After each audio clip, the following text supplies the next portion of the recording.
Welcome to the first ever Back of the Rack Digital, a short interview style show about indie games.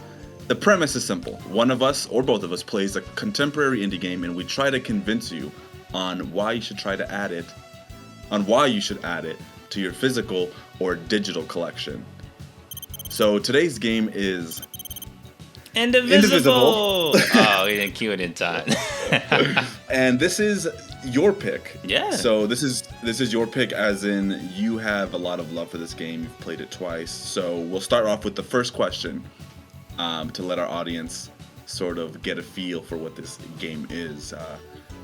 So describe this game using two other games. To describe this game in two other games would easily be Valkyrie Profile and New Super Mario Bros. Wii. Just to kind of go over a little bit of the premise of the game is, we'll get into it later, but essentially, you'll be platforming, doing a bunch of actions, vaulting, jumping through walls, sliding, all this crazy stuff. And then when you attack, instead of jumping on top of the monster and Mario, they just die. Instead, you go into a Valkyrie Profile, 4-player combat, full action RPG battle system. And it's a weird blend at first, but by hour 5, it'll hit you and you'll get into the rhythm of things. I would say that it is Valkyrie Profile, for sure. And not to say that your comparison with Super Mario Bros. Isn't apt, but I would say Monster Boy, because it's definitely more in that realm visually, and even from its platforming, it's definitely takes somewhat inspiration from its hand-drawn style. But next question. Who developed and directed this game, if you know, offhand? I don't know if you know at home, Anthony, but this game is definitely made by the same people that made Skullgirls, the game you like to play, Anthony. I know you're watching this video. So it's their second game. Unfortunately, after this game was made, they shut down, and now they've been taken over by Future Diary, which is essentially all the Lab Zero people minus the toxic people in a new studio. So a lot of the content that you'll see or look up that was made for the game, like there was supposed to be like crossover DLC where you get a bunch of crossover indie game characters like Hyper Light Drifter, Transistor, Shovel Knight, Guacamelee. They were all supposed to be playable characters, but unfortunately they were canceled. There's like story DLC, co-op DLC, a lot of stuff that was added in post, but a lot of the good stuff that we wanted to see wasn't added in as post. But you do have some cool, very interesting people that worked on this game, such as Studio Trigger doing the opening. You have the studio behind Little Witch Academia doing the rest of the animations. You have Hirohiko. Oh my gosh, I'm going to mess this name up. But he composed Secret of Mana, the legendary game itself. So you have a star-studded cast of people working on this game, and you see it all shown in the way that this game looks. I mean, just look at that, bro. You see what you're seeing. That looks good, doesn't it? Okay, so why is it called Indivisible? Story spoilers aside, a little synopsis of the story is you play as Ajna, this little village girl, and her village gets attacked, unfortunately. And this is in the very first hour, so don't get mad at me. But situations happen, and the evil guy actually gets absorbed into her like a persona, and now she can call upon him to help her out during battle or during cutscenes and stuff like that. And she does this throughout the whole story. By the end of the story, you have 40, 50 people. It's like a lot of party members. You can swap out in between them all at your will whenever you want, even during battle. And I'd say Indivisible is a very good name because everybody's drawn into her, especially with plot situations that happen like that. Everything is destined to happen, and it's a lot of Hindu and Buddhist teachings that go involved in that I'm not an expert on, but I feel like helps out in the naming of Indivisible. Yeah, I would add that the game does have the backbone of Buddhist and Hindu philosophies and lifestyles and worldviews. And I think one of the main pillars of those philosophies, is becoming one with something. Becoming one with yourself and your vices, the things that are good about you, and this idea of philosophical unity. And you see that in a lot of the elements of the gameplay, like like you were describing how the characters are in her mind, or I guess the party members are in her mind. So I think that is sort of almost a double entendre, in that it means that they're literally united with her and inseparable, because they also do form bonds and friendships that will probably last forever.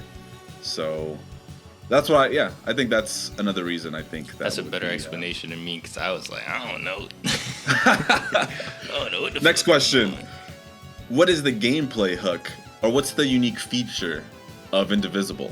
I think the most unique part about this game, honestly, is probably the battle system, as well as the art style. Like, everything's hand-drawn, everything is hand-animated. Well, not hand-animated, but everything is animated in the style the same. Like, if you've seen Skullgirls in the way that's animated, you will get a great appreciation for it. It feels like you're watching, like, I don't want to say a Disney movie, but like an old anime movie be animated and playable. And the battle system, well, it might not be as unique because Valkyrie Profile is literally like a copy and paste of it all, but compare it to what it could have been, where it could have just been an action RPG where you just fight stuff in the overworld, or it could have been a turn-based RPG. Just the amount of characters that you have, and they all play like a fighting game because of the Lab Zero background.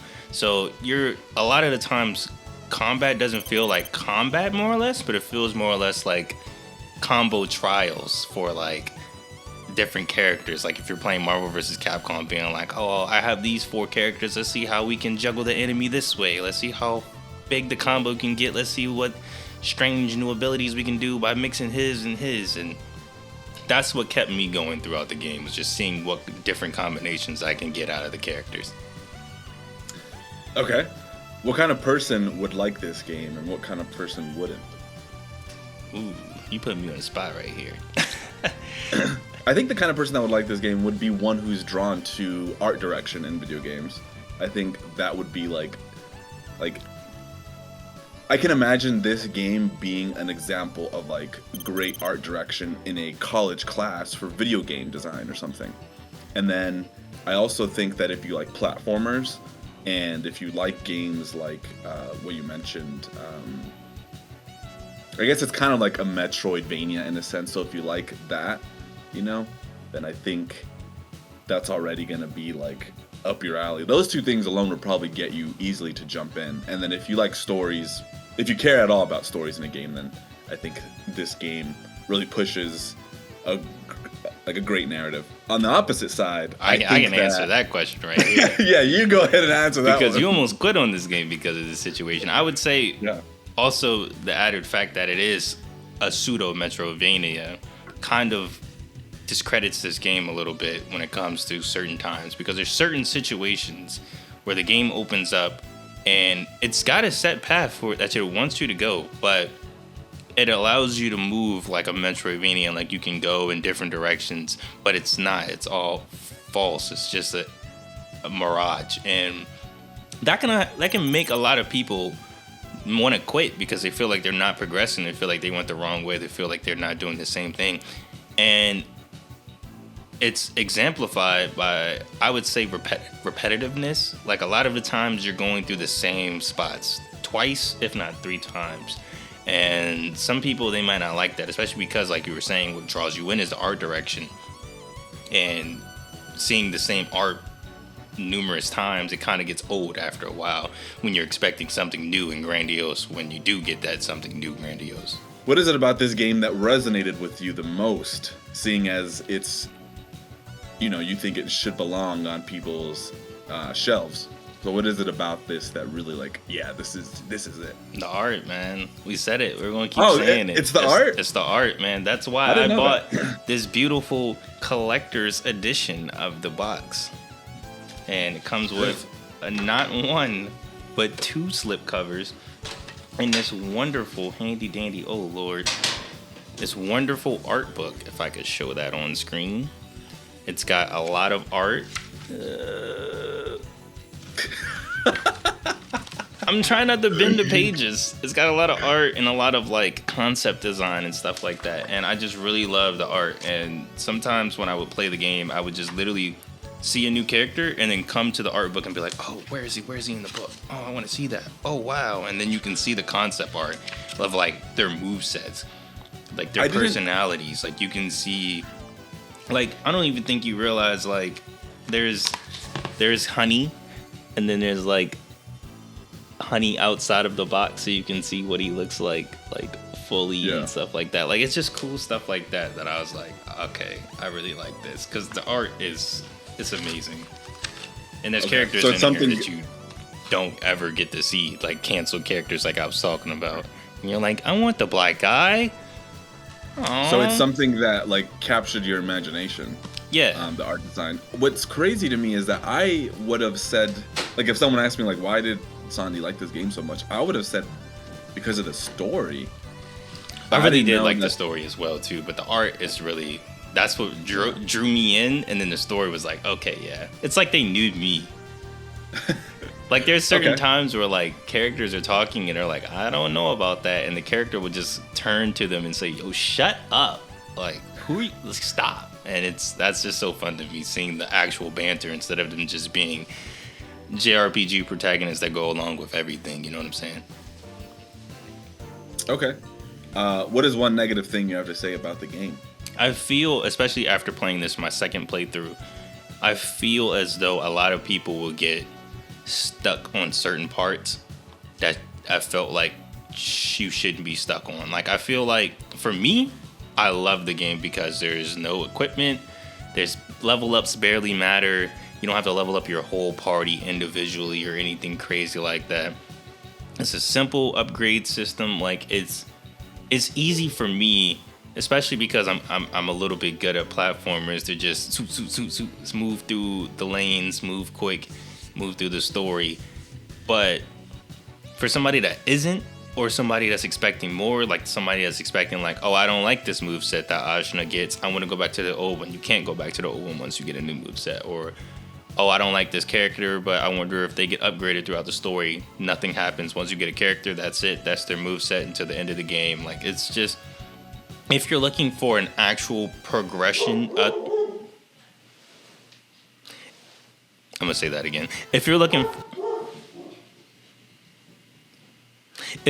for an actual progression and not like, oh, we're just progressing the story, you probably won't like this game, because there's nothing for min-maxers, strategy people to really like go off of. It's just really play the game, play the characters you like playing as, and experience the story. I think I had some qualms with this game for sure. One negative thing that I would say is that I don't think that it commits in its venture to try and blend these genres. I don't think it commits to one of the genres that it wants to try and blend in there, and that would be the RPG aspect. It's which isn't a problem, I think, but it really makes a lot of things seem more pointless, and you start to notice it, and it's just like, well, why bother? Like, you know. So yeah, that's one thing I would say. That is just like that, yeah. Who is your favorite character? Who's my favorite character? Ooh. Yeah. Ooh. I'm probably gonna go with Ginseng and Honey, actually. Okay. They are super adorable, and I love their moveset because it's unconventional. Like, I think that's the first actual, because in progression, kind of just to get you to win Ginseng and Honey, just to go over a little bit of the characters. You have Ajna, she has an axe, she gets a bow, she gets a spear, so like her combos are kind of basic. You got Dar, who uses like earth and a giant sword, basic. You got Razmi, who's like uses like a fire and like tigers and stuff like that. Yeah, she's a standard mage.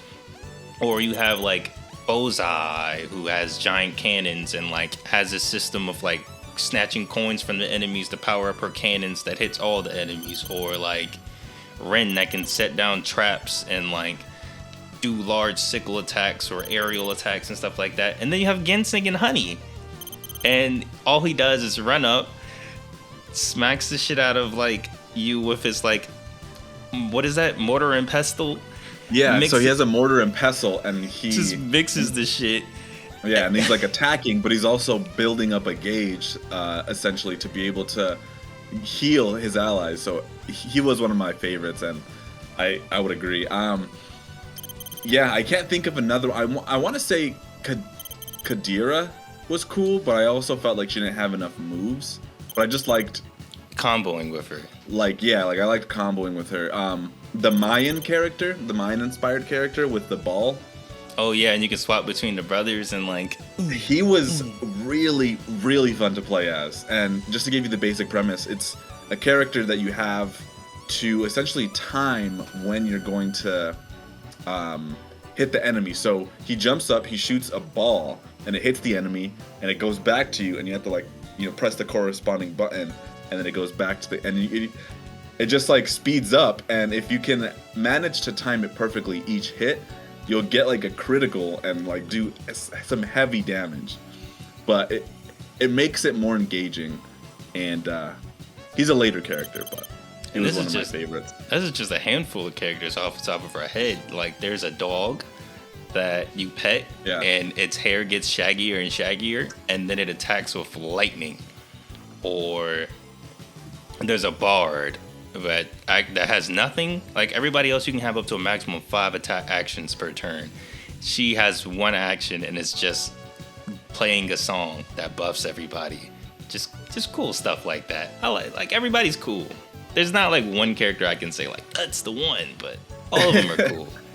How long did it take you to beat it, and what's the general completion time, you think? I would say the general completion time, I would say, is in between like 20 hours, I would say. It's not really a long game per se. I'm going to Steam right. Oh, okay. So it took me, literally 20 hours to beat on Steam my first playthrough. And then my second playthrough took me about 12 hours. But that's also because I knew the mechanics, I knew where to go. I knew everything a little bit. So it was kind of easier to just go, okay, I don't have to do that right now. I can progress through this and stuff like that. But yeah, I'd say a good 20-hour romp, not skipping cutscenes, not skipping gameplay. And I auto-advanced all my, because everything's voice-acted. So I auto-advanced through all the dialogue. I didn't click anything faster. Does it have any replay value? For my second playthrough, I was definitely contemplating speedrunning this game. That's how fun it was. So I would say it definitely has some replay value. Especially because they just updated it now to have New Game Plus and co-op. So you can actually play and travel through the world, 4-player co-op, and each person control a different person on the game and stuff like that. So it's got a little bit more replay value now. Like if you wanted to play with friends, or if you just wanted to challenge yourself with hard mode or the in-game bosses, there's a lot of secret extras bonus stuff that you can do as well too that even I couldn't beat when perfect parries and stuff like that. So it's a little bit more. Okay. I'd play it again. Like, well, yeah. I mean, you did say that it was like in your top 10, right? Or top 5? I forgot if it was top 10 or top 5. Yeah, man. Or are you taking that back now? Are you like, hey, no, but honestly, yeah, I'd still say it's in my top 10. I'd still say it's in my top 10 of all time. Wow. Okay. Next question. Story, gameplay, presentation. Arrange these in order of importance to Indivisible. I'll go first. I'm going to go first on this one. I want to hear your answer. Actually, go ahead. Yeah. Thinking about it, I think one of the pillars of this game that make it what it is, and if you took this away, it could end up being far more subpar. I would say that it goes presentation, gameplay, and then story. That's what I was going to say. I was going to say the same thing. Because, honestly, the story could have been something completely generic, like, I'm Ajna, I'm the Warrior of Light, and these are my party members, and we go fight big evil. And it would still give out the same sense. You know what I'm saying? The story at least tried something different, tried something that we don't normally see in games and stuff like that. So I'll give it that. But you're really here for the art direction and you're really here for the gameplay because both of those are very unique. So how much is this game going for? So this thingy mabobber cost me about $30, $40. You can get this now. I don't think a lot of people really care about a collector's edition, you know what I'm saying, for an indie game. But good thing is it does have a physical version, so if you like it, you could play it. Or you can just get the physical version. It's real cheap. I'd say it's around like $20 or so for like the physical version of the game normally. And then there's also the digital versions. They normally go on sale. So if there's a sale, you can probably catch it for $10, $20, something cheap. I would say get it on a sale if you really wanted to try it, especially if you wanted to get it digitally, just get it on sale. But if you wanted it physically, you could probably catch it for cheap somewhere. And I would definitely recommend getting this game physically, just because it's a very unique game. The artwork's really nice, both on the back and the front of the case. Luckily, sadly, we don't get manuals anymore, but I feel like the manual would have been really nice for this game. But, I mean, hey, always say I'm going to go for physical, especially when it comes to indie games, because you never know when they get delisted because of something stupid. Scott Pilgrim. So, bye. Okay. So you would go for the physical. Yeah. Okay, well, that's it, guys. So that is Indivisible. Definitely a must, according to Sondi, a must-have. A top for your 10 of physical. all time. So let us know if you've played the game, if you liked it, if you are intrigued and will be picking it up either digitally or physically. Let us know all your thoughts in the comments below. Make sure you like and comment. Let us know if you like this new series that we'll be doing semi-regularly. And be sure to tune into the regular show, which is Back of the Rack. It's the meat of this channel. Yeah, thanks for watching, guys. Bye.